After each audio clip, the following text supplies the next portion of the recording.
बादल चले गए वे। त्रिलोचन की कविता है बादल चले गए वे। देखिए बादलों की तुलना कवि ने किससे की, इस कविता के माध्यम से हम लोग समझेंगे कि बना बना कर चित्र सलोने, ये सुना आकाश सजाया, राग दिखाया, रंग दिखाया, छड़ छड़ छवि से चित्त चुराया, बादल चले गए वे। अब देखिए जब बादल होते हैं आसमान में, अभी बादल हैं? अभी नहीं है। बादल कब बनते हैं? बरसात से पहले। तो जब बादल आसमान में होते हैं तो बादल देखा होगा कि कई कई तरह के, कभी कभी हम लोगों ने आसमान तरफ देखा होगा तो लगता होगा कि बादल से कोई चित्र सा बन रहा है। कभी खरगोश जैसा नजर आता, तो कभी लगता कोई ऋषि बैठा है, कभी शेर नजर आता है, कभी चूहे जैसा आकार ले लेता होता है। कभी ऐसा तुम्हारे साथ हुआ कि बादलों को देख के लगा हो कि ये इसके जैसा लग रहा है आसमान में? धनुष तो बरसात, इंद्र धनुष तो बरसात समय ले, बादलों से भी कई सारे चित्र बन जाते। एक बार हमने देखा था घोड़ा बना था, है घोड़े जैसा आकार है, कभी शंकर जी जैसे, शंकर भगवान जैसा। सबसे ज्यादा चूहे का बनता है, सबसे ज्यादा चूहे का, और कभी कभी बहुत दूर कपास जैसे, कपास जैसा होता है, और रथ जैसा बनता है, रथ जा रहा रथ जैसा बन जाता। तो ऐसे चित्र बनते हैं। तो कवि ने उसको देख के इतनी अच्छी कल्पना की कि बना बना के चित्र सलोने, बादल चले गए वे। आसमान अब नीला नीला। अब जब बादल चले जाते तो आसमान कैसा हो जाता? नीला। बिल्कुल एक रंग का। आसमान अब नीला नीला, एक रंग रस श्याम सजीला। अब भगवान कृष्ण के जैसा एक जैसा रंग हो गया। धरती पीली हरी रसीली। धरती कैसी है? पीली है, हरी रसीली। शिशिर प्रभात समुज्ज्वल गीला, बादल चले गए वे।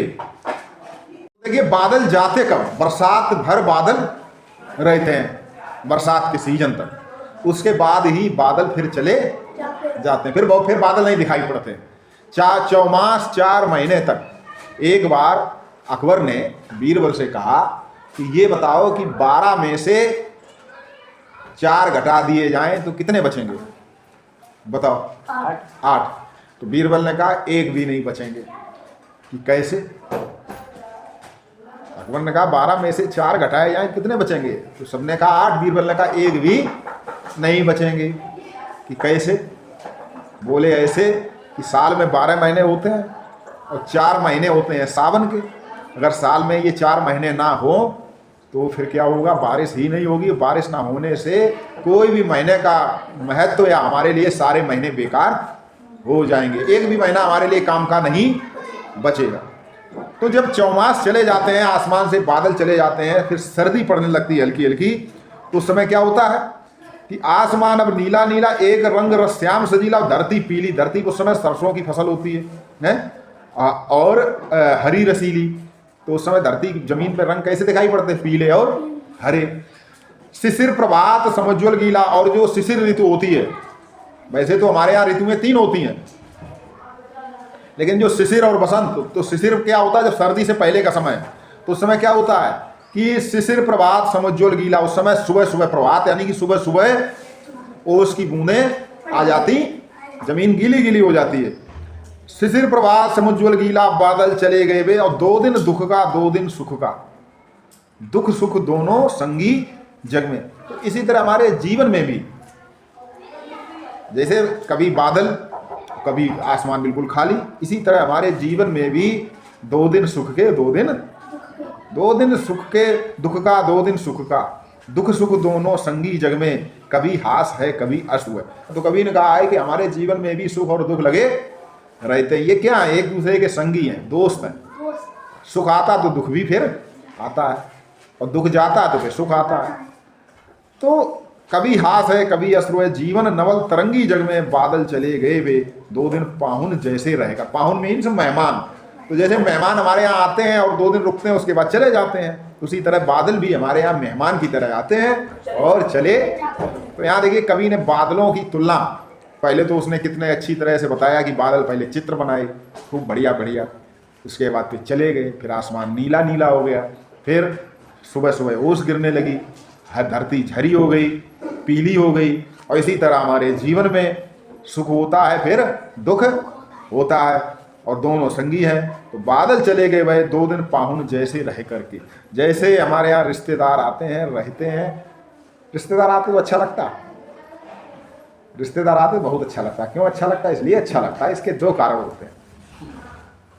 एक तो रिश्तेदार आते तो कुछ न कुछ लेके आते हैं जाते तो लेके जाएंगे आते तो कुछ लेके आते हैं, और ना लेके आए तो फिर क्या करे हो? कभी अगर कोई रिश्तेदार आए खाली यहाँ चला आए, गुस्सा आती है? आती तो नहीं, लेकिन आप बच्चे जो घर के होते हैं वो इसी इंतजार में रहते हैं कि रिश्तेदार आए हैं तो कुछ न कुछ लेके, वो उनके झोले की तरफ ही नजर रखते हैं, अब मिठाई डब्बा निकाल रहे हैं। कुछ लोग तो हाथ में ही पकड़ के ले आते हैं, हाथ में केला थैलिया में या मिठाई का डब्बा, और नहीं तो नहीं लाए तो झोले में झाँकते हैं कि शायद अब झोला से कुछ निकालें। तो आते तो कुछ लेके आते। फिर जितने दिन घर में रहेंगे तो उतने दिन उनकी खातिरदारी होगी, और उनकी खातिरदारी के साथ साथ अपने भी मज़े होंगे। हैं, पूड़ी बनेगी, हैं, अच्छा अच्छा खाना बनेगा, चाय बिस्किट दाल मोड़ की व्यवस्था होगी, साथ में हमारा भी हाथ साफ होगा। और उसके बाद जब वो जाएंगे तो 150 रुपये भी देकर जाएंगे। रिश्तेदार सबको अच्छे लगते हैं। तो ये बादल भी हमारे रिश्तेदार की तरह आते हैं। तो क्या लेके आते हैं? पानी, बारिश लेकर आते हैं, और अच्छे अच्छे चित्र बनाते हैं। अब बारिश लेकर आते हैं और उसके बाद फिर वो चले, फिर हम इंतजार करते हैं कि अगले वर्ष फिर आएंगे, पानी लेकर आएंगे और बरसाएंगे, फिर हमारी खेतों की सिंचाई होगी और फसलें होंगी, फिर हम त्यौहार मनाएंगे। तो इस तरह हमारा जीवन इसी तरह सुख और दुख में कट जाता है। तो बादल चले गए वे